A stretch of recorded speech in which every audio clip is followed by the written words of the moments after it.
Good morning बच्चों। आज मैं आपको 8th क्लास के मैथ के चैप्टर 6, 7th, 8th, 9th और 10 के बहुविकल्पी प्रश्नों को समझाऊंगा। तो बच्चों, जो पहला प्रश्न है उसमें कह रहा है कि दो संख्याओं का योग 24 है, उनमें से एक संख्या दूसरी की दुगनी है, संख्याएं बताइए। जिसमें ऑप्शन दे रखे हैं, जिसमें हमें दो दो संख्याएं दे रखी हैं। पहले ऑप्शन दे रखी हैं 10 8, दूसरे में 8 16, तीसरे में 8 4 और चौथे में 12 और 24। तो इसमें से कौन सा सही है वो हमें पहचानना है। तो इसके लिए पहले हम सवाल को ध्यान से समझेंगे कि दो संख्याओं का योग 24 है। दो संख्याएं हैं, उनको जोड़ने पर कितना आता है 24, और उनमें से एक तो कंडीशन ये हो गई। दूसरा क्या है इसमें कि उनमें से एक संख्या जो दूसरे की क्या है दुगनी है, तो वो संख्याएं बताइए। तो इसमें मान दो संख्या दे रखी हैं, दोनों को हम मान लेंगे कि माना पहली संख्या मान ली हमने x और दूसरी मान ली 2x, क्योंकि इसमें से एक संख्या जो है दूसरी की क्या है दुगनी है, तो एक को हमने x और दूसरी को क्या कर दिया इससे दुगना यानी 2x। अब प्रश्न में क्या कह रहा है कि इन दोनों संख्याओं का योग कितना है 24। तो यहाँ पे लगाएंगे हम प्रश्नानुसार, यानी जो प्रश्न में कह रहा है उसके अनुसार। प्रश्न में क्या कह रहा है कि दोनों का योगफल कितना है 24, तो वो दोनों को हमने जोड़ दिया, x को और 2x को जोड़ दिया, कितना आ रहा है 24। अब x और 2x कितने होंगे 3x बराबर कितना दे रखा है 24। 3 का इसमें भाग देंगे तो कितनी बार कटेगा 8 बार, 3 8 24, तो x का मान कितना आ गया 8 आ गया।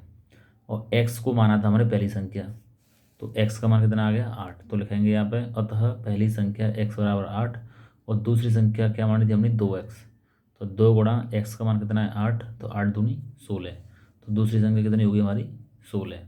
तो हमारे जो विकल्प हो जाएंगे वो कौन जो आएंगे वो 8 और 16, ये हो गया हमारा आंसर। तो विकल्प में देख लेते हैं, विकल्प में 8 और 16 कहाँ दे रखा है दूसरे ऑप्शन में, दूसरे ऑप्शन में 8 और 16 हमें दे रखा है, तो यही हमारा क्या हो जाएगा सही हो जाएगा। अब बच्चों दूसरा सवाल हम समझते हैं कि समांतर चतुर्भुज ए बी सी डी के कोण ए तथा कोण बी में अनुपात 1:2 है, तो चतुर्भुज के कोण हैं। यानी हमें दो चतुर्भुज समांतर चतुर्भुज में कोण ए और कोण बी का जो अनुपात दे रखा है वो 1:2 है, तो हमें इसके चारों कोणों का मान निकालना है। तो ये हमें इसके ऑप्शन दे रखे हैं, सही ऑप्शन हमें ज्ञात करना है। तो समझते हैं, चलो इसे हम, ये हमने समांतर चतुर्भुज बना लिया एक ABCD। इसमें कोण ए और कोण बी का अनुपात दे रखा है 1:2, और हमें चारों कोण A B C और D इनका चारों का मान हमें निकालना है। तो मान लेते हैं जो अनुपात दे रखा है, अनुपात को हम पहले 1 दे रखा है तो इसको x मान लेंगे, इसको 2 दे रखा है इसको 2x मान लेंगे, इसको 1 यानी 1x, इसको 2 दे रखा है 2x, इसे हम मान लेते हैं। तो माना कोण ए बराबर x मान लेते हैं और कोण बी बराबर मान लेते हैं 2 दे रखा है तो 2x। अब एक चतुर्भुज का एक नियम होता है, यानी चतुर्भुज में एक गुण ये होता है कि इसके जो लगातार दो कोण होते हैं उनका जो योग होता है वो 180 अंश होता है। अब लगातार इन दोनों को ले लो 1 और 2, तो इनका योग कितना होगा 180। अगर बी और सी को ले लेंगे तो इनका योग भी 180 होगा। अगर सी और डी को अगर योग करेंगे तो इनका योग कितना होगा 180, और डी और ए को लेंगे तो इनका भी योग कितना होगा 180। तो इसमें 1 और 2 हमें दे रखे हैं तो इनका हम योग लेंगे। तो पहले हम लिखेंगे यहाँ पे चूंकि समांतर चतुर्भुज में दो लगातार कोणों का योग 180 अंश होता है, ये हो गया हमारा नियम। अब जो दो कोण दे रखे हैं हमें एक्स और 2x यानी ए और बी, ए और बी के मान कितना दे रखे हैं, ए का मान दे रखा है x हमने माना है और बी का मान कितना माना है हमने 2x। तो दोनों का योग कितना होता है 180 अंश, तो हम लिखेंगे x + 2x बराबर 180 अंश, यानी कोण ए का मान और कोण बी का मान, यानी कोण एक को माना है हमने x, कोण दो को माना है 2x, तो दोनों का योग कितना होगा 180। अब x और 2x 3x बराबर 180, 3 से 180 में भाग दे देंगे तो कितनी बार भाग जाएगा, 3 का 18 में भाग देंगे तो 6 बार, और 0 का 0, तो x का मान कितना आ गया 60 आ गया। यानी x किसको माना था मैंने कोण एक को, तो कोण एक का मान कितना आ गया 60, और ये इसका दोगुना है तो ये हो गया 60 दूनी 120। यानी अतः कोण ए यानी कोण ए को x माना था, x का मान आ गया 60, कोण बी को क्या माना 2x, तो 2 गुणा एक्स का मान कितना है 60, तो 60 दूनी 120। तो कोण बी का मान कितना आ गया 120 अंश। अब क्या करेंगे बच्चों, हम इसमें कोण ए का मान हमें मालूम पड़ गया 60 और दो बी का मालूम कितना हो गया हमारा 120। अब चतुर्भुज में समांतर चतुर्भुज होता है, उसका दूसरा गुण क्या होता है कि इसके सम्मुख कोण जो होते हैं वो आपस में बराबर होते हैं। कोण बी का सम्मुख कोण दे रखा है डी और कोण ए का सम्मुख कोण दे रखा है सी। तो ये सम्मुख कोण होते हैं आपस में कैसे होते हैं, बराबर होते हैं।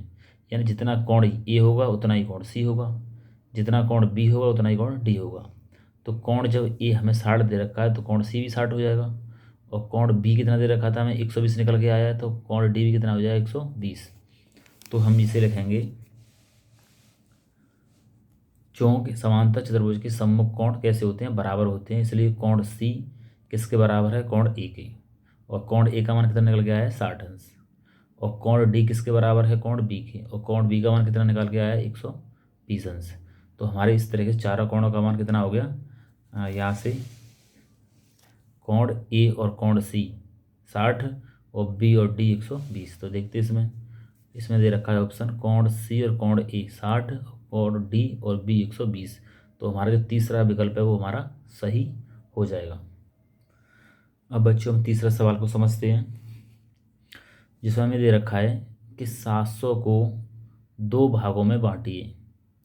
एक भाग का 40% दूसरे भाग के 60% से 80 अधिक है। यानी एक भाग का जो 40% है वो दूसरे के भाग के 60% से ये वाला भाग कितना अधिक है, 80 अधिक है 40% वाला। तो क्या करेंगे इसमें, हम ऑप्शन इसके दे रखे हैं हमें, पहले ऑप्शन में दे रखा है 500 और 200, दूसरे ऑप्शन में दे रखा है 300 और 400, और तीसरे ऑप्शन में दे रखा है 600 और 100, और चौथे में दे रखा है 650 और 50। तो चलिए इसे हम सॉल्व करते हैं। तो 700 को हमें 2 भागों में बांटना है, तो पहले भाग को मान लेते हैं हम x और दूसरे भाग को क्या मान लेंगे 700 माइनस एक्स। ठीक है, दोनों को जोड़ने पर कितना आना चाहिए 700 आना चाहिए। तो पहले को हम x और दूसरे को 700 माइनस एक्स, दोनों को जोड़ेंगे तो फिर से 700 आ जाएगा, क्योंकि x से x कट जाएगा, x प्लस का और ये x माइनस का है, दोनों को जोड़ेंगे तो x से कट जाएगा तो कितना बचेगा 700। तो हमने दूसरा भाग 700 माइनस एक्स को x हम मान लेंगे। अब करेंगे प्रश्नानुसार। प्रश्न में क्या कह रहा है कि पहले भाग का 40% और दूसरे भाग का 60%, यानी पहले भाग का जो 40% है वो दूसरे भाग के 60% से ये क्या है 80 अधिक है।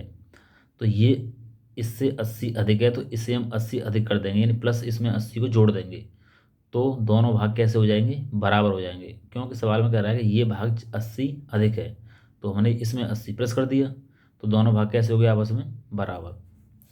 अब x का 40%, तो x और का मतलब होता है गुणा, 40 और प्रतिशत का चिन्ह हटा के नीचे आ जाता है 100। का मतलब होता है गुणा और प्रतिशत का चिन्ह हटा के नीचे कितना लिखते हैं हम 100। इसी तरीके से का की जगह गुणा का चिन्ह और 60 और प्रतिशत की जगह कितना आ जाएगा नीचे 100 और प्लस 80 हमें दे रखा है। अब इसमें क्या करेंगे, 0 से 0 काट देंगे, 2 से 4 कट जाएगा 2 बार, और 2 से 5 कटेगा 5 बार, 2 से 10 कट जाएगा 5 बार। यहाँ पे काटेंगे 0 से 0 कट जाएगा, 6 से 6 जो 2 से कटेगा 3 बार, और 2 का भाग देंगे 10 में तो कितनी बार कटेगा 5 बार। तो कितना बचा यहाँ पे 2x बटे 5, और यहाँ पर 700 माइनस एक्स, यहाँ बच गया 3 और नीचे आ गया 5 प्लस 80। अब क्या करेंगे, ये इस पूरा जो ये कितना है एक्स का पद है और ये भी एक्स का पद है, तो इस पूरे मान को हम बराबर के इधर लेके आएंगे, तो ये पूरा मान किसका हो जाएगा माइनस का हो जाएगा, इधर बचेगा हमारा कितना 80। तो हम इसे बराबर के इधर ले आए तो माइनस में हो गया, इधर 80 बच गया। अब क्या करेंगे, हम 3 का इसमें अंदर गुणा कर देंगे, 3 का इसमें गुणा कर देंगे तो कितना हो जाएगा 7 21, और 3 का एक्स में गुणा करेंगे तो 3x हो जाएगा, और माइनस क्या हो जाएगा प्लस, और नीचे क्या है यहाँ भी 5 है यहाँ भी 5 है, इन दोनों के हर क्या हैं बराबर हैं। जब हर समान होते हैं तो दोनों हरों में से एक हर ले लिया और ऊपर वाली संख्याओं को जैसा है वैसा का वैसा ही लिख दिया, केवल इसका हमने इसमें गुणा कर दिया है। अब जो 5 दे रखे हैं वो इसके नीचे भाग में दे रखे हैं, तो बराबर के धर ले जाएंगे तो किस में पहुँचेंगे, गुणा में पहुँच जाएंगे। तो इसका इसमें हमने गुणा कर दिया, और 2x और 3x 5x हो गए, और माइनस के 2100 बराबर 80 गुणा 5। अब 5 का हम 8 में गुणा कर देंगे तो 5 8 40 हो गया, और 0 का 0 आ गया, और माइनस के जो 21 दे रखे हैं उसे बराबर के हम इधर ले आए तो माइनस का क्या होना हो जाएगा प्लस, यानी 400 यहाँ से आ गया और 2100 यहाँ से हो गया प्लस में, और 2100 और 400 कितना हो जाएगा 2500, इधर कितने दे रखे हैं 5x। 5 का भाग हम 25 में देंगे तो पचम 5 बार भाग जाएगा, पचम 25 और दोनों जीरो के दोनों जीरो आ गई। तो x का मान कितना आ गया 500। x का मान यानी पहला भाग हमारा आ गया, पहला भाग x बराबर 500। दूसरे भाग को क्या माना था हमने 700 माइनस के x। तो x की जब x का मान रख देते हैं 500, तो 700 में से 500 उठा देंगे, कितना बचेगा 200। तो हमारा उत्तर कितना हो गया 500 ये आ गया, 200 ये आ गया, 500 और 200। तो विकल्प हम चेक कर लेते हैं 200, 500 और 200 कौन से विकल्प में दे रखे हैं वो से हम पहचानें। तो ये विकल्प दे रखे हैं, पहला ही विकल्प दे रखा है 500 और 200 का पहला, तो पहला विकल्प हमारा सही हो जाएगा। अब बच्चों हम चौथा सवाल करेंगे। इसमें हमें दे रखा है कि यदि 3x plus Y is equal to 4 तथा x plus 2y is equal to 3 है तो x का मान होगा। तो हमें इसमें दो समीकरण दे रखे हैं, इन समीकरणों को सॉल्व करने पर जो x का मान निकलेगा वो कितना आएगा। तो ऑप्शन दे रखा है, पहले में दे रखा है 5, दूसरे में दे रखा है 4, तीसरे में दे रखा है 1 और लास्ट में दे रखा है 2, 5 4 1 2। अब x का मान निकालने के लिए हमें दोनों समीकरणों को सॉल्व करेंगे। तो हमने पहला समीकरण लिख लिया है 3x plus Y equal to 4 और x plus 2y equal to 3। इसको हमने समीकरण 1 मान लिया, इसको समीकरण मान लिया 2। अब इसमें क्या करेंगे, हमें या तो x की मान काटेंगे, x को काटेंगे या फिर y को काटेंगे। लेकिन काटने के लिए क्या करना पड़ेगा हमें कि या y काटेंगे तो y का मान बराबर करेंगे। तो यहाँ 2y दे रखा है तो यह इसमें 2 का गुणा करना पड़ेगा समीकरण 1 में। अगर x काटेंगे तो हमें समीकरण 2 में 3 से गुणा करना पड़ेगा। लेकिन हमें मान किसका निकालना है x का, तो हम y के मानों को बराबर करेंगे।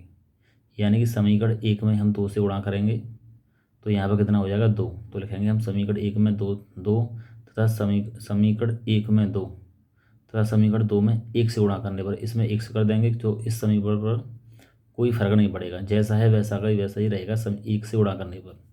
तो इसमें हमने 2 से गुणा कर दिया, 3 दूनी 6, 2 22 और 4 दूनी 8। इसमें 1 से गुणा करेंगे समीकरण 1 में तो ये जैसा है वैसा ही रहेगा। अब क्या करेंगे, गुणा करने के बाद गुणा हो गया, अब घटाएंगे।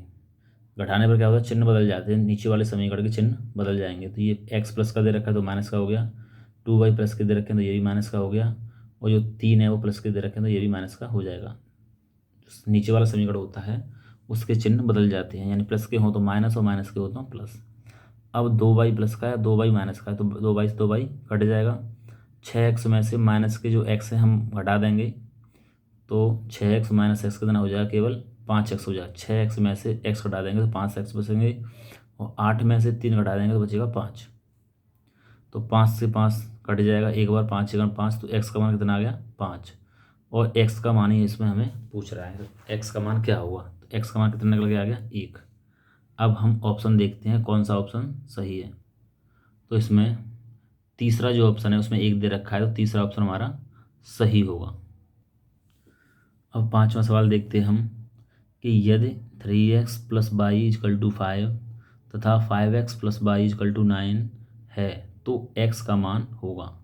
जैसे बच्चों ने चौथा सवाल किया था उसी तरीके से हम पाँचवें सवाल को भी करेंगे, और इसमें भी हमें x का जो वैल्यू है वो हमें निकालनी है। तो दोनों समीकरणों को क्या करेंगे, हम सॉल्व करेंगे। तो फर्स्ट समीकरण दे रखा है 3x plus Y is equal to 5, और सेकंड जो इक्वेशन समीकरण दे रखा है वो 5x plus Y is equal to 9। इसको मान लिया हमने समीकरण 1, इसको मान लिया समीकरण 2। अब हम समीकरण दो में से समीकरण 1 को क्या कर देंगे माइनस, यानी कि समीकरण 2 दे रखा है हमें 5x plus Y is equal to 9, ये हमने पहले लिख लिया, और नीचे लिख लिया 3x plus Y is equal to 5।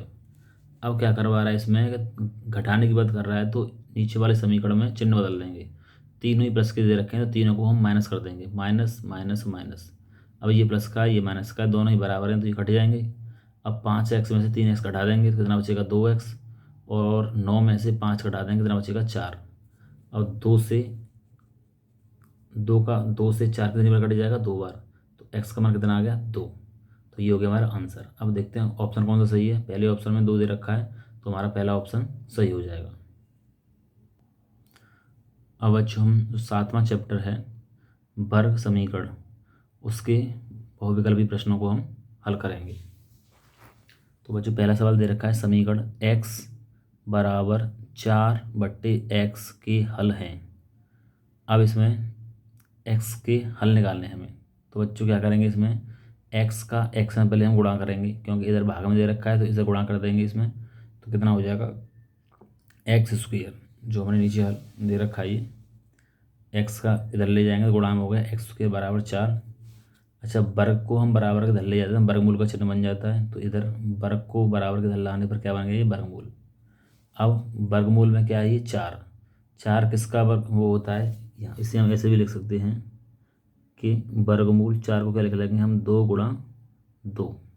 और वर्गमूल के चिन्ह में क्या होता है, जोड़े में से एक संख्या बाहर आ जाती है, तो 2 गुणा 2 में से एक 2 बाहर आ जाएगा। और वर्गमूल में से जो संख्या निकल के आती है वो प्लस और माइनस दोनों की होती है, तो यहाँ पे हमने प्लस भी लगा दिया और माइनस भी लगा दिया। तो एक्स बराबर एक बार प्लस का 2 लिख लिया और एक बार माइनस का 2 लिख लिया, और ये हो गया हमारे आंसर। एक्स की वैल्यू आ गई हमारी प्लस के 2 और माइनस के 2। अब ऑप्शन में देखते हैं कौन सा ऑप्शन सही है हमारा, तीसरा ऑप्शन, 2 प्लस के और 2 माइनस के। तो जो तीसरा ऑप्शन है वो हमारा सही हो जाएगा। अब बच्चों में दूसरा सवाल समझते हैं कि वर्ग समीकरण A X square plus B X plus C equal to 0, जहाँ ए नॉट इजकल टू 0 यानी ए का मान 0 के बराबर नहीं है, में ए किसका गुणांक है। अब इस समीकरण में ये देखेंगे ए किसके साथ दे रखा है, ए यहाँ पर है, यहाँ पर है कि यहाँ पर है, ए दे रखा है यहाँ पर। अब हमें ए किसका गुणांक है, यानी ए के साथ किसका गुणा हो रहा है, तो ए के साथ क्या है हमारा एक्स स्क्वेयर। क्या पूछ रहा है, ए किसका गुणांक है, तो ए किसके साथ गुणा में है, एक्स स्क्वेयर के साथ में। तो एक्स स्क्वेयर का गुणांक क्या है हमारा, ए। यहाँ पे एक्स का गुणांक कितना हमारा, बी। तो एक्स का गुणांक है बी और एक्स का गुणांक है ए। हमें किसका पूछ रहा है, ए का। ए किसका गुणांक है, तो ये है एक्स स्क्वेयर का। तो आंसर क्या हो जाएगा हमारा, एक्स स्क्वेयर का। दूसरा ऑप्शन सही हो जाएगा। तीसरा सवाल दे रखा है हमें कि समीकरण 3x square plus 10x plus 8 equal to 0 में उच्चतम घात है।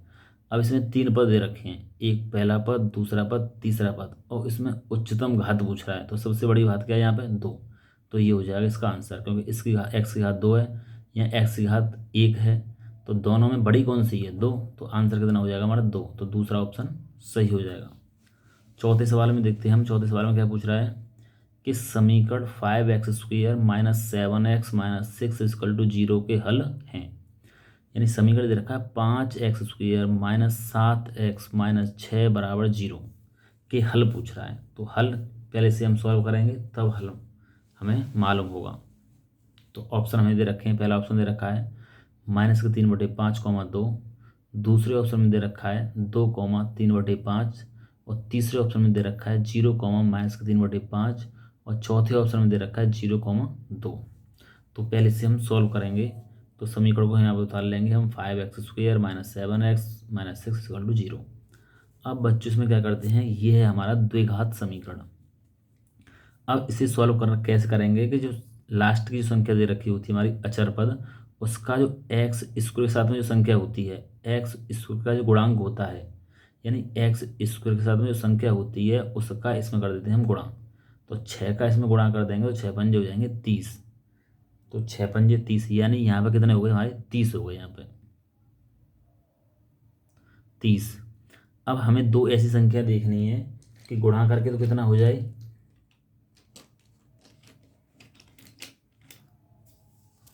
इसका इसमें गुणा किया तो कितना आ गया हमारा, ये 30 आ गया। अब ऐसी दो संख्याएं देखेंगे हम कि गुणा कर, उनका आपस में गुणा कर दें तो हो जाए 30, और आपस में उससे घटा दें कितना हो जाए 7। तो हमारी ऐसी संख्या हो जाएंगी 10 और 3, 10 10 या 30, और 10 में से 3 घटा देंगे कितना बचेगा 7। तो अब 5x के 5x आ गई। अब हमें संख्या 2 निकाली थी, 10 और 3, तो 10x ये आ गया और 3x ये हो गया। अब 10x में से अगर हम 3x घटा देंगे तो 7x बचेंगे, यानी 10 में से 3 घटा देंगे कितना बचेंगे, 7 बचेंगे। और 10 का 3 गुणा कर देंगे तो 30 हो जाएंगे, 10 3 या 30, और 10 माइनस 3 कितना हो जाएगा 7, और 6 के -6 ये हो गए। यानी पहले पद हमारा सेम है 5x स्क्वायर, यानी 5x स्क्वायर माइनस का माइनस और -6 की जगह -6। केवल हमने 7 की जगह क्या कर दिया 10 माइनस के 10x प्लस के 3x, क्योंकि इनको आपस में घटाने पर ही कितना बचेगा 7x। अब पहले पद में तो हमारे 3 पद थे, 1 2 और 3। अब कितने हो गए, 1 2 3 4, 4 पद हो गए। तो अब बनाएंगे हम जोड़ा। तो एक ये जोड़ा बन गया और दूसरा जोड़ा बन गया हमारा ये। पहले जोड़े में से ऐसी संख्या कॉमन ले जाएंगे जिसका दोनों में भाग चला जाए। तो दोनों में भाग किसका चला जाएगा, 5x का। इसमें भाग चला जाएगा, दोनों में भाग चला जाएगा। तो 5 से 5 कट जाएगा, x से 1x कट जाएगा, 1x बच गया यहाँ पे, माइनस के माइनस आ गए, और x से x कट जाएगा, और 5 दूनी 10। तो यानी कोष्टक हो गए x माइनस के 2। अब हमें यहाँ पे ऐसी संख्या कॉमन लेनी है कि इसका इसमें भाग दे दें, और जो मान आएंगे कोष्टक में वो इसके बराबर आना चाहिए, इस कोष्टक के बराबर। तो पहले देखें दोनों में कॉमन क्या है। कॉमन में 3 है, तो 3 से 3 कट जाएगा, x बचेगा, और 3 दूनी 6, तो माइनस के 2। अब दोनों कोष्टक कैसे आ गए, समान। तो अब हम ले लेते हैं कोष्टक को कॉमन। तो अब 2 पद हो गए, पहला पद ये हो गया और दूसरा पद ये हो गया। दोनों पदों में क्या कॉमन है, x minus 2, x minus 2, x minus 2 बाहर ले लिया। अब x माइनस 2 बाहर आ गया, तो इससे पहले कितना बच गया, 5x, और इससे पहले कितना बच गया, प्लस के 3 बराबर 0। अब हम x माइनस 2 ये ले लिया, और इस कोष्टक को बराबर के इधर ले जाएंगे, तो ये कोष्टक क्या हो जाएगा, 0। तो एक बार तो ये ले लिया, अब इसे ले लेंगे 5x प्लस 3। अब इस कोष्टक को इधर पहुंचा देंगे, तो ये भी कितना हो जाएगा, 0। अब x माइनस 2 बराबर 0, या 5x प्लस 3 इजकल टू 0। अब माइनस 2 को इधर बराबर के इधर लाएंगे, तो किसका हो जाएगा, प्लस के 2। तो ये प्लस का 2 हो गया, x बराबर प्लस के 2। अब इसमें 3 को इधर लेके आएंगे, तो माइनस के 3 हो जाएंगे, और 5 जो दे रखे हैं वो x के साथ गुणा में, तो नीचे आ जाएंगे वो भाग में। तो x का मान आ गया माइनस के 3/5, और x और 2, ये 2 x के 2 मान हो गए। एक तो हो गया माइनस के 3/5 और 2, तो माइनस के 3/5 ये दे रखा है और 2 ये दे रखा है। हमारा पहला ऑप्शन क्या है, सही है। तो बच्चों चौथे का पहला ऑप्शन सही हो जाएगा। सॉल्व कैसे करेंगे वो भी ये मैंने करके दिखा दिया है। अब बच्चों करेंगे हम अगला सवाल। अब करेंगे हम चैप्टर 8 समानुपात एवं व्युत्क्रमानुपात के बहुविकल्पी प्रश्नों को। इसमें सबसे पहला प्रश्न दे रखा है कि यदि 18 औरतें एक खेत को 7 दिनों में काट सकती हैं, तो 6 औरतें उसी खेत को कितने समय में काट सकती हैं। अब ऑप्शन में दे रखा है 15 दिन, 21 दिन, 30 दिन और 25 दिन। तो इसे हम कैसे सॉल्व करेंगे कि इसमें औरतें और दिन, 18 औरतें तो समय लगता है 7 दिन। अब औरतें कितनी हैं, 6, तो दिन कितने लगेंगे। तो यहाँ पे हम एक तरफ लिखेंगे औरतें और एक तरफ लिखेंगे दिन। सबसे पहले औरतें दे रखी हैं 18, तो दिन लग रहे हैं 7। अब औरतें कितनी हैं, 6, तो दिन कितने लगेंगे हमें नहीं पता, तो हमने x मान लिया। अब इसमें क्या करते हैं, एरो का निशान लगाते हैं। अब एरो का निशान कैसे लगाएंगे कि जिसमें x होता है उसमें क्या है, एरो x की तरफ लगाते हैं। अब इसमें x दे रखा है, तो x में क्या करेंगे, x वाले में x की तरफ एरो का निशान लगा देंगे। अब इसमें एरो का निशान कैसे लगाएंगे वो देखते हैं हम। अब यहाँ पे हिसाब लगाएंगे हम कि जब 18 औरतों को कोई काम करने में या खेत काटने में कितने दिन लग रहे हैं, 7 दिन। 18 औरतों को 7 दिन लग रहे हैं, तो 6 औरतों को कितने दिन लगेंगे, कम लगेंगे या ज़्यादा लगेंगे। तो 6 औरतों को जो समय लगेगा या दिन लगेंगे वो ज़्यादा लगेंगे, तो हम ज़्यादा की तरफ तीर का निशान लगा देंगे। अगर कम दिन लगते तो नीचे की तरफ लगाते, कम की तरफ। और ज़्यादा दिन लगेंगे, 6 औरतों को कितने लगेंगे, ज़्यादा दिन, क्योंकि 18 को लग रहे हैं 7 दिन, तो 6 औरतों को ज़्यादा लगेंगे, तो हमने ज़्यादा की तरफ तीर का निशान लगा दिया। अब क्या करते हैं, जिस तरफ एक्स का एरो का निशान होता है उसी तरफ से संख्या लिखते हैं। यानी एक्स एक्स की तरफ दे रखा है एरो का निशान, तो एक्स एक्स को पहले लिखेंगे और 7 को नीचे रखेंगे। इसी तरीके से एरो का निशान 18 की तरफ है, तो 18 को ऊपर और 6 को नीचे। अब 7 एक्स जो दे रखा है, एक्स के साथ में 7 दे रखा है, वो भाग में दे रखा है, तो बराबर के धर ले जाएंगे तो ये गुणा में पहुंच जाएगा, क्योंकि 7 कहाँ दे रखा है, एक्स के साथ भाग में। वैसे दूसरी तरफ ले जाएंगे तो कहाँ पहुंच जाएगा, ये गुणा में पहुंच जाएगा, तो ये पहुंच गया गुणा में। 6 का 18 में भागा देंगे तो 6 18 3 बार, तो कितना बच गया, 3 गुणा 7, और 7 21। एक्स का मान कितना आ गया हमारा, 21, और ये हो गया हमारा आंसर। अब देखते हैं ऑप्शन में 21 दे रखा है, दे रखा है 21 दिन, तो इसका कौन सा विकल्प सही हो जाएगा, दूसरा विकल्प यानी 21 दिन सही हो जाएगा। इस तरीके से हम इस सवाल को कर सकते हैं। अब करते हैं हम दूसरा सवाल, जो कि इसी तरीके से होना है। तरीका हमारा यही है कि यदि 9 व्यक्ति एक कार्य 20 दिनों में कर सकते हैं। अब कितने व्यक्ति हैं? 9, और समय लग रहा है 20 दिन। तो कितने व्यक्ति उसी कार्य को 12 दिनों में समाप्त कर सकेंगे? पहला ऑप्शन 10 व्यक्ति, दूसरा ऑप्शन 12 व्यक्ति, तीसरा ऑप्शन 15 व्यक्ति, और चौथा ऑप्शन 18 व्यक्ति। तो बताइए बच्चों, कौन सा ऑप्शन सही है इसमें? चलिए इसे हम सॉल्व करके देखते हैं। एक तरफ लिखेंगे हम व्यक्ति और दूसरी तरफ लिखेंगे हम दिन। पहले कितने व्यक्ति हैं? 9 व्यक्ति, तो 9 व्यक्ति लिख लिए। 9 व्यक्तियों को कितना समय लग रहा है? 20 दिन, तो 20 दिन लिख लिए। फिर क्या है, कितने व्यक्ति, तो व्यक्ति कितने हैं? व्यक्ति पूछ रहा है तो हमने एक्स मान लिए। उसी कार्य को कितने दिन में? 12 दिन में समाप्त कर सकेंगे, तो हमने 12 दिन लिख लिए। अब एक्स दे रखा है, तो हम एक्स की तरफ एरो का निशान लगा देंगे, तीर का निशान लगा देंगे। अब इधर देखना है कि इधर जो तीर का निशान है वो कहाँ लगेगा, ऊपर या नीचे। अब यहाँ से हम हिसाब लगाएंगे कि 20 दिन में काम समाप्त करने के लिए कितने व्यक्तियों की जरूरत पड़ रही है? 9। 20 दिन में काम समाप्त करना है तो व्यक्तियों की आवश्यकता होती है 9। अगर हमें काम 12 दिन में ख़त्म करना है तो व्यक्तियों कितने कितने व्यक्तियों की आवश्यकता होगी? कम या ज़्यादा? पहले जब 9 दिन में 20 दिन में काम ख़त्म करना है तो 9 व्यक्तियों की जरूरत पड़ रही है। अब हमें काम जल्दी ख़त्म करना है, यानी 12 दिन में ख़त्म करना है, तो व्यक्तियों की संख्या क्या होगी? ज़्यादा होगी, ज़्यादा लेनी पड़ेगी हमें। यानी ज़्यादा व्यक्तियों की आवश्यकता होगी तो हम ज़्यादा की तरफ तीर का निशान लगा देंगे, यानी 20 की तरफ हमने लगा दिया। अब क्या करेंगे, तीर वाली संख्या, जिस तरफ तीर है उस संख्या को हम ऊपर लिखेंगे, यानी x/9। एक्स की तरफ तीर का निशान है तो x को ऊपर और बाकी संख्या को नीचे। इसमें तीर का निशान किधर है? 20 की तरफ, तो 20 ऊपर 12 नीचे। अब यहाँ पे जो x का मान हमें निकालना है तो x को हम एक तरफ, बाकी संख्या को दूसरी तरफ पहुँचाना होता है। तो यहाँ में इस x के साथ में जो 9 दे रखा है वो किस में दे रखा है? भाग में। तो हम बराबर के दूसरी तरफ ले जाएंगे इसे, तो भाग वाली संख्या किस में पहुँच जाती है? गुणा में। तो ये आ गई इसमें गुणा में, 9 जो इधर बराबर के इधर गुणा में आ गया। अब इसे हम काट देते हैं। तो हमने 4 से जो संख्या काटी, 4 पंजे 20 और 4 ती 12। 3 से हमने 9 काट दिए, 3 तरक के 9, तो कितना? 5 गुणा 3। तो हमने 5 गुणा 3 आ गया, 5 ती 15, यानी 5 3 या 15, यानी व्यक्तियों की संख्या कितनी हो गई? 15।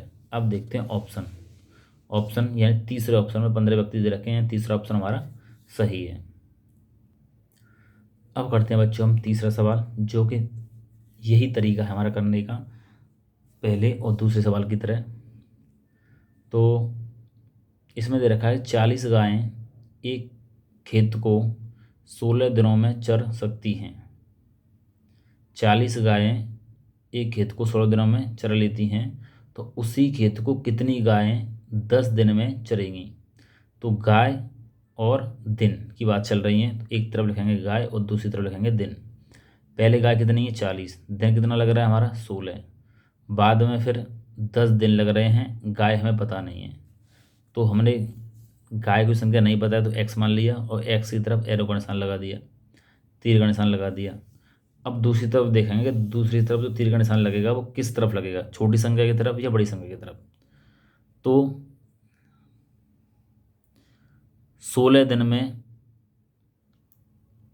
खेत को चरने के लिए, 16 दिन में खेत की घास को चरने के लिए 40 गायों की आवश्यकता पड़ती है। एक खेत में अगर 16 दिन गायों को चराया जाए तो 40 गायों की आवश्यकता पड़ती है। 16 दिन में घास खत्म करने के लिए 40 गायों की आवश्यकता पड़ती है। अब 10 दिन में खेत की घास को हमें ख़त्म करना है तो कितने गायों की आवश्यकता पड़ेगी? ज़्यादा गायों की, यानी कि 16 दिन में घास खत्म होती है तो गायों की आवश्यकता होती है 40। अब घास हम कितने दिन में ख़त्म करनी है? 10 दिन में, तो गाय की संख्या में बढ़ानी होगी, यानी गायों की संख्या ज़्यादा लेनी पड़ेगी, तो ज़्यादा की तरफ तीर का निशान लगा देंगे। अब जिस तरफ तीर का निशान लगा हुआ है उस संख्या को ऊपर लिखेंगे और बाकी संख्या को नीचे। तो x की तरफ लगा हुआ है तो x ऊपर 40 नीचे, और इसमें जो तीर का निशान लगा हुआ है वो 16 की तरफ है, 16 ऊपर 10 नीचे। अब x के साथ में 40 दे रखा है, वो किस में दे रखा है? भाग में। तो बराबर के दूसरी तरफ ले जाएंगे तो किस में पहुंच जाएगी? वो 40 पहुंच जाएगा गुणा में। इधर भाग में दे रखा है तो 40 इधर पहुंच जाएगा गुणा में।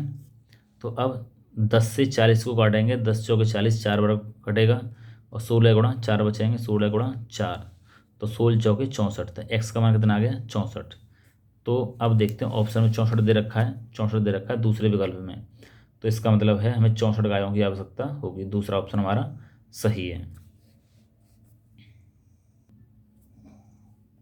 अब करते हैं बच्चों चौथा सवाल हम, जिसमें हमें पूछ रहा है कि एक रेलगाड़ी की चाल 63 किलोमीटर प्रति घंटा है, उसकी चाल मीटर प्रति सेकंड में होगी। ऑप्शन दे रखा है पहला 17.5 मीटर प्रति सेकंड, दूसरा ऑप्शन है 18 मीटर प्रति सेकंड, और तीसरा ऑप्शन दे रखा है हमें कितना, तीसरा दे रखा है 10 मीटर प्रति सेकंड, और चौथा दे रखा है 18.5 मीटर प्रति सेकंड। तो बताइए बच्चों इसमें कौन सा ऑप्शन सही है। तो चलो बच्चों हम सॉल्व करते हैं इसे, कि अब हमें क्या करना है, 63 किलोमीटर प्रति घंटा को मीटर प्रति सेकंड में बदलना है, मीटर प्रति सेकंड में। तो बच्चों इसका एक नियम होता है, शॉर्ट तरीका होता है कि अगर किलोमीटर प्रति घंटा को मीटर प्रति सेकंड में बदलें, किलोमीटर प्रति घंटा को मीटर प्रति सेकंड में बदलें, तो हमें 5/18 से गुणा करना पड़ता है। कोई भी संख्या पूछिए, जैसे 63 दे रखा है तो 63 में 5/18 से गुणा करेंगे। और अगर मीटर प्रति सेकंड को किलोमीटर बनाना हो तो इसकी उल्टी संख्या यानी 18/5 से गुणा करेंगे। तो यहाँ पे क्या करना है, किलोमीटर को हमें मीटर में बदलना है। किलोमीटर प्रति घंटा दे रखा है और बनाना क्या है, मीटर प्रति सेकंड। तो 63 में हमें किससे गुणा कर देंगे, 5/18 से। तो यहाँ हमने 5/18 से गुणा कर दिया और किलोमीटर प्रति घंटा का बन गया मीटर प्रति सेकंड।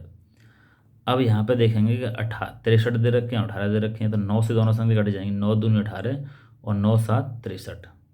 तो यहाँ बच गया 7×5 और नीचे बच गया 2, 7×5/2 मीटर प्रति सेकंड। अब 7×5 35 और 2 का 2 आ गया, और 2 का भाग दे देंगे हम 35 में, तो ये आ जाएगा हमारा 17.5 मीटर प्रति सेकंड। तो ऑप्शन देख लेते हैं कौन सा ऑप्शन सही है। पहला ही ऑप्शन सही है हमारा, 17.5 मीटर प्रति सेकंड। तो बच्चों 8वें चैप्टर के हमने विकल्प खत्म कर लिए। अब करेंगे हम अगले चैप्टर के विकल्प। तो बच्चों अब हम चैप्टर लेंगे 9वां चैप्टर, पदसत्ता और इसके प्रयोग और विकल्पों को हम सॉल्व करेंगे। तो पहला ही विकल्प दे रखा है कि जब विक्रय मूल्य क्रय मूल्य से अधिक होता है तो हमेशा क्या होता है, हानि, लाभ, छूट या बट्टा। क्या होता है बच्चे बताइए, क्या आएगा, हानि आएगा, लाभ आएगा, छूट आएगा या बट्टा आएगा। क्वेश्चन को एक बार ध्यान से पढ़ लो। जब विक्रय मूल्य क्रय मूल्य से अधिक होता है, यानी ये समझो इसमें विक्रय मूल्य यानी ये मैंने पेन खरीदा 10 रुपये में, यानी विक्रय मूल्य कितना हो गया इसका 10 रुपये, और क्रय मूल्य ये नहीं, अगर मैंने ये जो पेन खरीदा है मैंने 10 रुपये में, तो इसका क्रय मूल्य कितना हो गया 10 रुपये, और बेच दिया मैंने कितने में 5 रुपये में। जब विक्रय मूल्य क्रय मूल्य से अधिक होता है, विक्रय मूल्य क्रय मूल्य से अधिक होता है तो हमेशा क्या होता है, यानी कि विक्रय मूल्य क्रय मूल्य से अधिक है।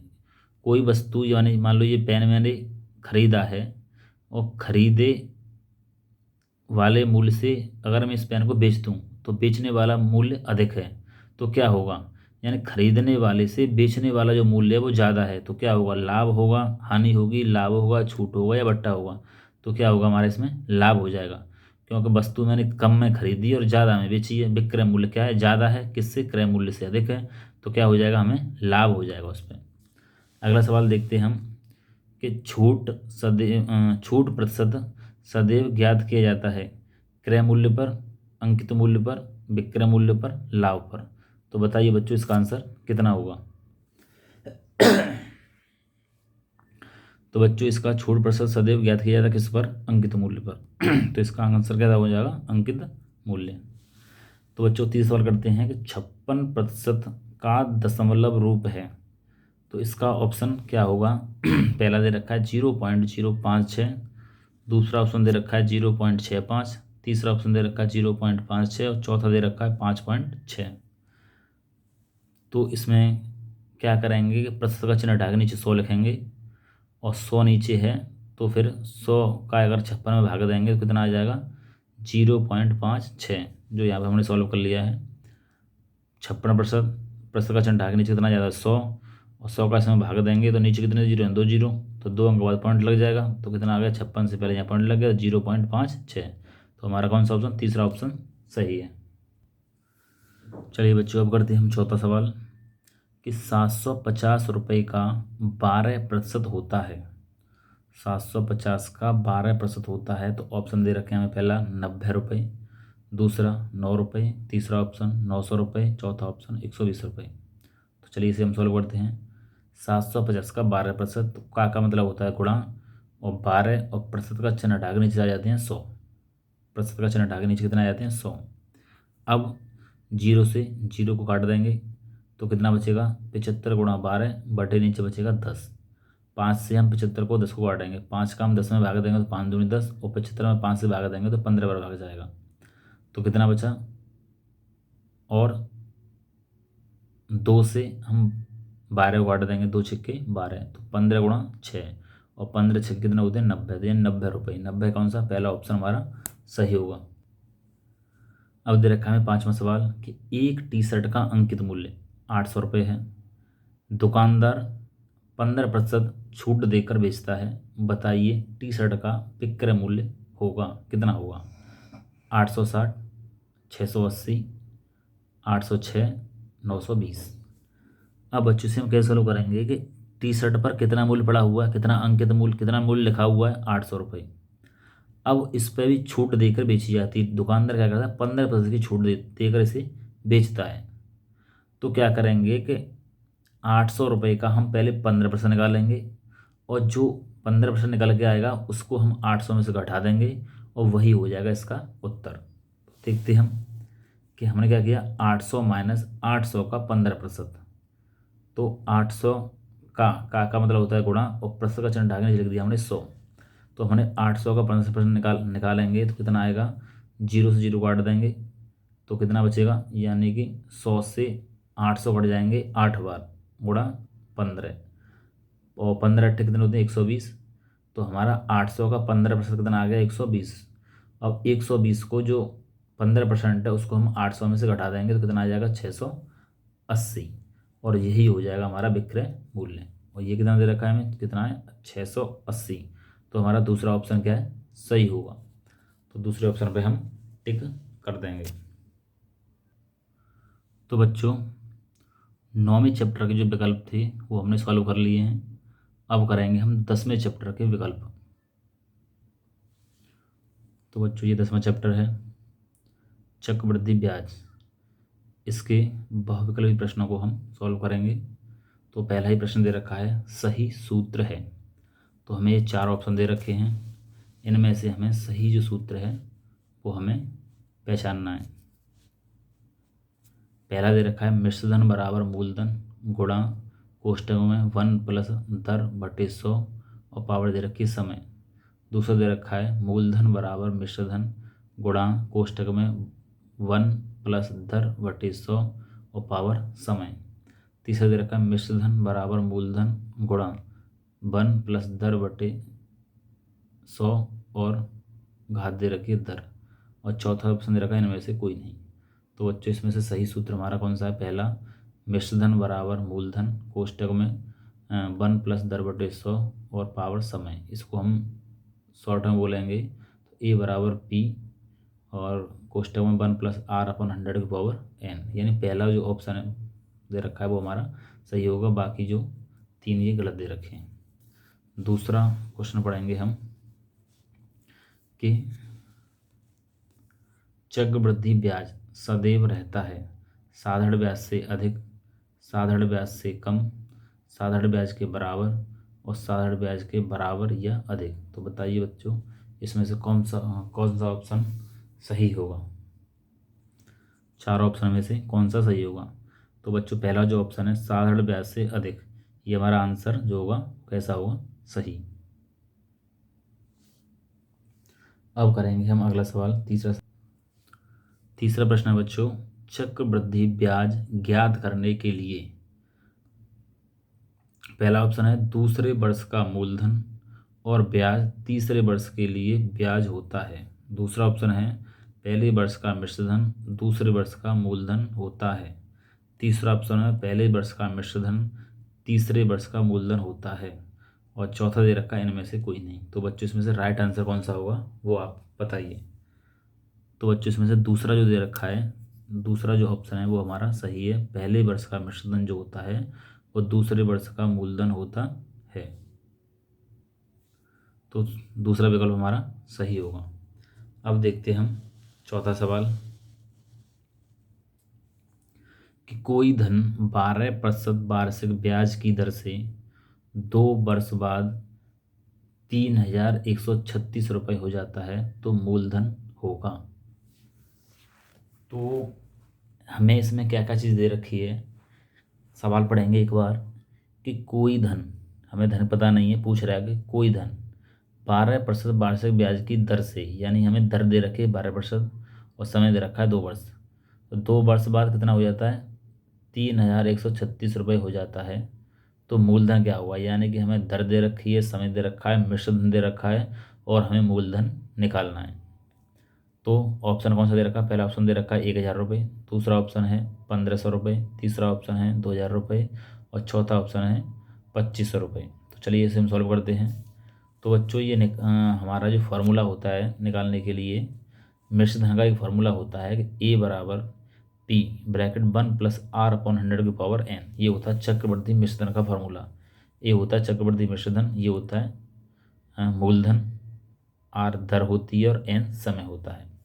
अब हमें ए का मान, यानी मिश्रधन हमें दे रखा कितना 3,136 रुपये, यानी इसमें मूलधन भी है और ब्याज भी है। मूलधन और ब्याज को मिश्रधन बोलते हैं।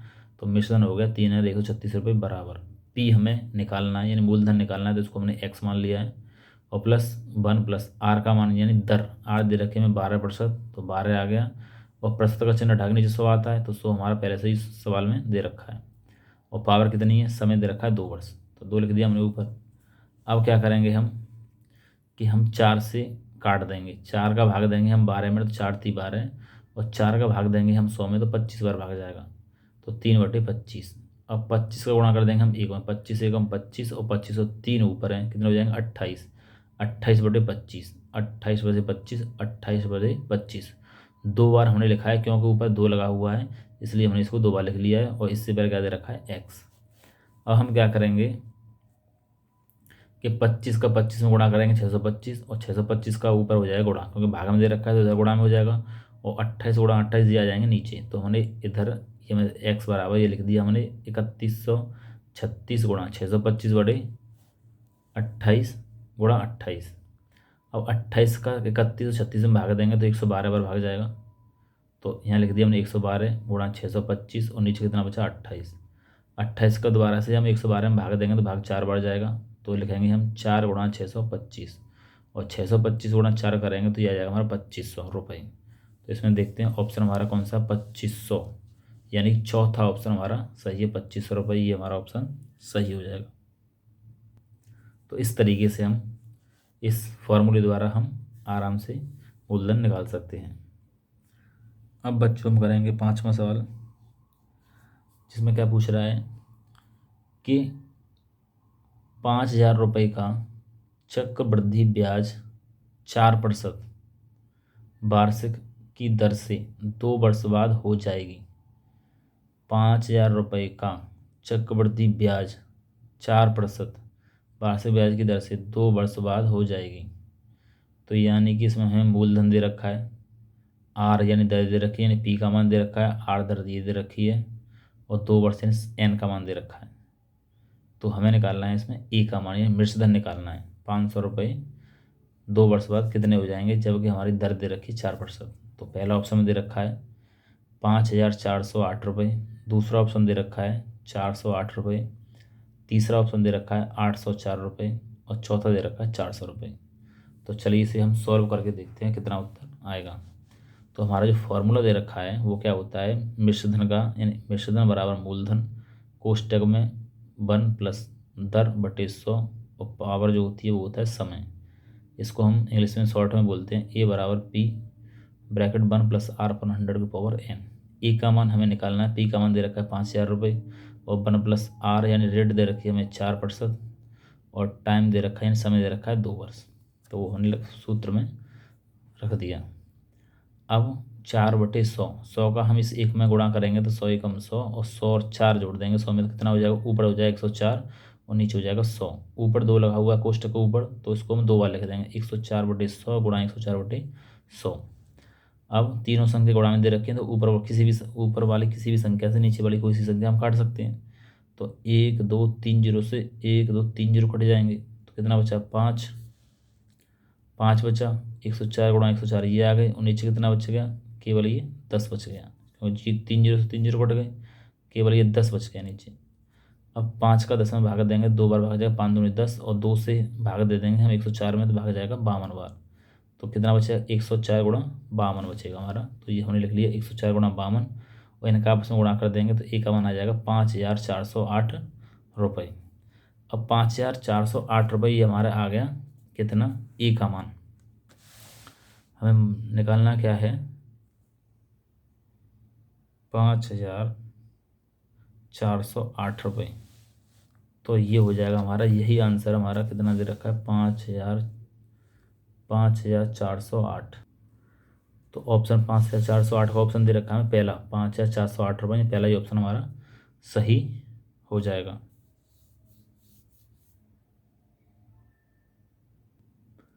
अब करेंगे हम अगला सवाल यानी छठवां सवाल।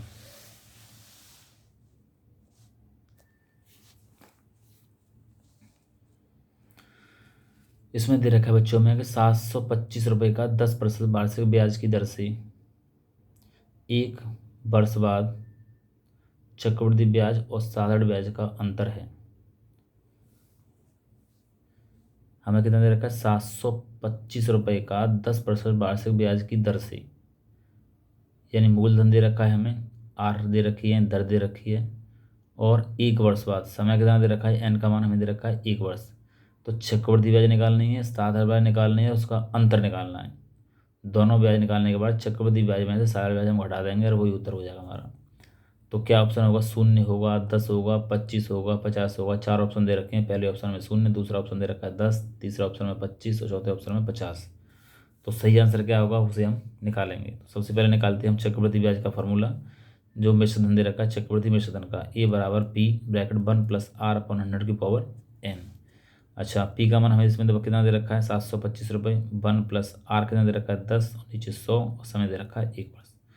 10 से हम 100 काटेंगे, 10 बार कटेगा, तो 10 का इसमें गुणा कर देंगे, 10 एकम 10, और 10 ये ऊपर कितना है 1, तो कितना हो जाएगा 11, 11/10 आ जाएगा, क्योंकि पावर कितनी है 1, तो 11/10। अब 11 का और 725 से गुणा करेंगे तो ये आ जाएगा हमारा 7,975 बटे नीचे कितना है 10, और 10 से इसमें भाग दे देंगे तो एक अंक बाद हमारा पॉइंट लग जाएगा 797.5। ये आ गया हमारा क्या, चक्रवृद्धि मिश्र धन। और ब्याज निकालेंगे तो क्या होगा, कंपाउंड इंटरेस्ट, यानी CI को क्या बोलते हैं, चक्रवृद्धि ब्याज, इंग्लिश में बोलेंगे कंपाउंड इंटरेस्ट। तो मिश्र धन में से मूलधन घटा देंगे, यानी ए में से पी घटा देंगे, ए होता है हमारा मिश्र धन, पी होता है मूलधन। तो मिश्र धन कितना आया हमारा 797.5 रुपये, और मूलधन कितना दे रखा है हमें 725 रुपये। जब 797 में से 0.5 में से 725 घटाएंगे तो 72.5 आएगा हमारा चक्रवृद्धि ब्याज। अब हम क्या करेंगे, यहाँ पर निकालेंगे हम साधारण ब्याज। साधारण ब्याज का फॉर्मूला होता है मूलधन गुणा दर गुणा समय बट्टे 100। मूलधन 725, दर दे रखी है 10, और समय दे रखा है 1/100। 10 से हम 100 काटेंगे, 10 बार कटेगा, तो 725 का गुणा कर देंगे 1 में, 725 नीचे कितना है 10, और 10 से इसमें भाग देंगे तो एक अंक के बाद पॉइंट लग जाएगा 72.5। अब ये आ गया हमारा साधारण ब्याज। अब हम क्या करेंगे कि अंतर निकालेंगे, तो चक्रवृद्धि ब्याज में से साधारण ब्याज को हम माइनस कर देंगे। चक्रवृद्धि ब्याज हमारी 72.5 और साधारण ब्याज हमारे 72.5, दोनों ही क्या है, बराबर हैं। तो दोनों बराबर, 72.5 में से 72.5 घटाएंगे तो कितना बचेगा 0। तो आंसर कितना हो जाएगा 0। विकल्प कौन सा सही है, पहला विकल्प यानी 0 ये हमारा सही है। तो बच्चों जो 10वां चैप्टर था उसके विकल्प हमने ख़त्म कर लिए हैं। अब हम 11वें चैप्टर को सॉल्व करेंगे। हाँ बच्चों, हम 11वां जो चैप्टर है आकृतियाँ समझना, उसके बहुविकल्पी प्रश्नों को हम सॉल्व करेंगे। तो पहला दे रखा है कि एक बहुभुज जिसकी चार भुजाएं होती हैं वह कहलाता है त्रिभुज, चतुर्भुज, बिंदु, पंचभुज। तो चार भुजाओं वाले को क्या बोलते हैं? बहुभुज को चतुर्भुज बोलते हैं। तो दूसरा कौन सा ऑप्शन? दूसरा ऑप्शन हमारा सही हो जाएगा। दूसरा सवाल दे रखा है हमें कि चतुर्भुज के आमने सामने के शीर्षों को मिलाने वाला रेखाखंड कहलाता है। तो किसी चतुर्भुज में अगर हम आमने सामने के शीर्षों को मिलाएं तो उसे क्या बोलते हैं हम? विकर्ण, भुजा, शीर्ष के लंब। तो ऑप्शन हो जाएगा हमारा विकर्ण। शीर्षों को मिलाने से मिलाते हैं उनको क्या बोलते हैं? विकर्ण बोलते हैं। तो हमारा पहला ऑप्शन सही हो जाएगा। तीसरा है चतुर्भुज की जिस आकृति में सभी भुजाएं बराबर होती हैं वह क्या कहलाता है? आयत, समलंब चतुर्भुज, वर्ग या त्रिभुज। तो बताइए बच्चों इसका सही ऑप्शन क्या होगा? तो बच्चों जिस चतुर्भुज में चारों भुजाएं समान होती हैं उसे कहते हैं हम वर्ग।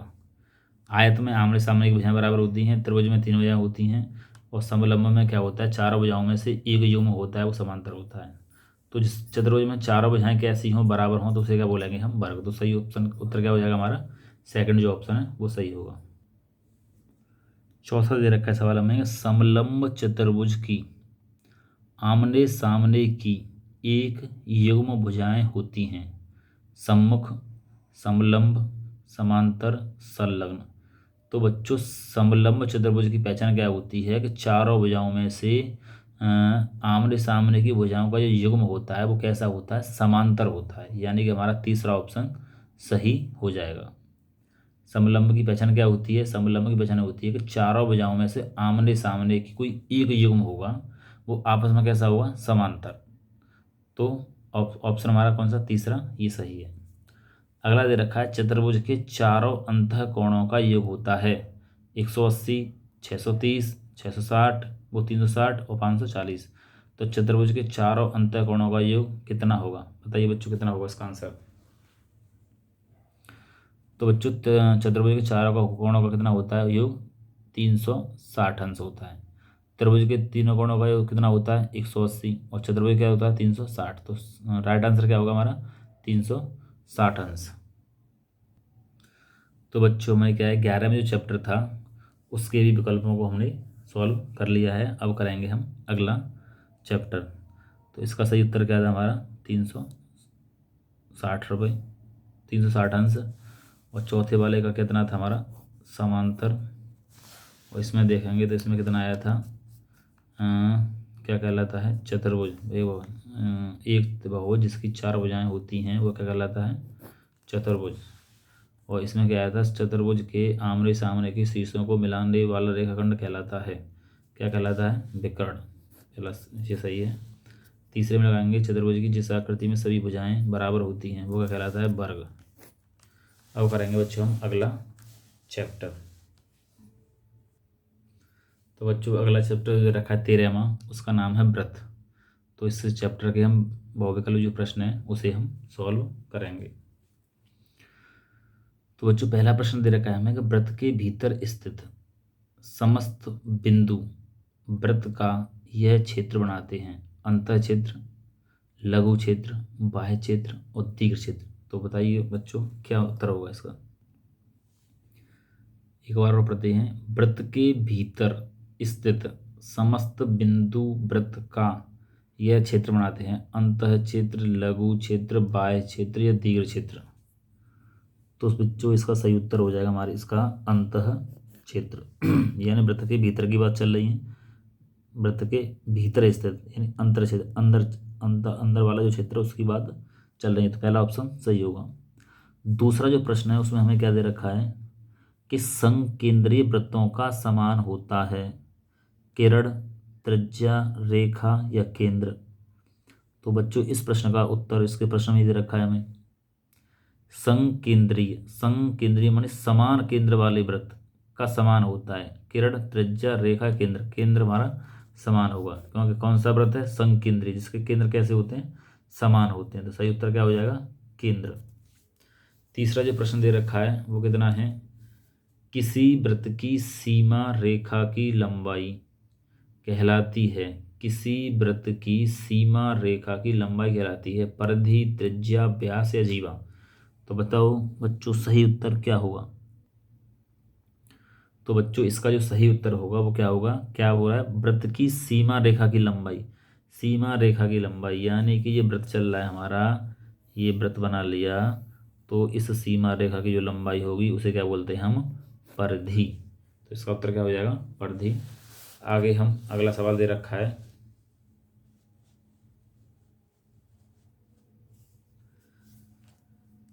8 सेंटीमीटर त्रिज्या वाले वृत्त के व्यास की लंबाई होगी। यानी कि वृत्त दे रखा है, उसकी त्रिज्या दे रखी है हमें 8 सेंटीमीटर। तो जिस वृत्त की त्रिज्या 8 सेंटीमीटर हो उस वृत्त का व्यास कितना होगा? त्रिज्या का दुगुना, त्रिज्या दे रखी है आर, तो व्यास कितना होगा? 2r। तो ऑप्शन क्या होगा हमारा?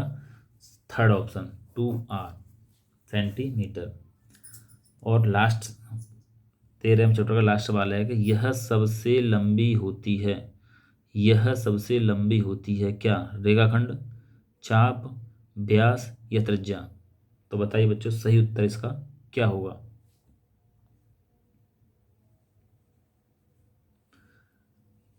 बच्चों इसमें क्या है कि यहाँ पे यह सबसे लंबी जीवा आएगा। वृत्त में क्या होता है कि सबसे लंबी जीवा को हम क्या कहते हैं? जो वृत्त के अंदर वृत्त जो होगा उसमें सबसे लंबी जीवा, सबसे लंबी जो जीवा होती है वो केंद्र से होकर जाती है, और केंद्र से होकर जाने वाली जीवा को बोलते हैं हम व्यास। तो सही उत्तर कितना हो जाएगा हमारा? सेकंड, यानी व्यास, ये होगा हमारा सही उत्तर। तो बच्चों आज की वीडियो में सिर्फ 13वें चैप्टर तक विकल्पों को हम सॉल्व कराते हैं। इससे पहले मैंने 1 से लेकर 5 तक, इससे पहले जो मैंने वीडियो बनाई थी उसमें 1 चैप्टर से 5वें चैप्टर तक के विकल्पों को मैंने सॉल्व कराया था, और इसमें मैंने 6 से 13 तक के विकल्पों को मैंने सॉल्व कराया है। तो बच्चों इन विकल्पों को आप ध्यान से पढ़ें, रिवीजन करें और पेपरों के लिए तैयारी करें इसकी। ओके बच्चों, धन्यवाद।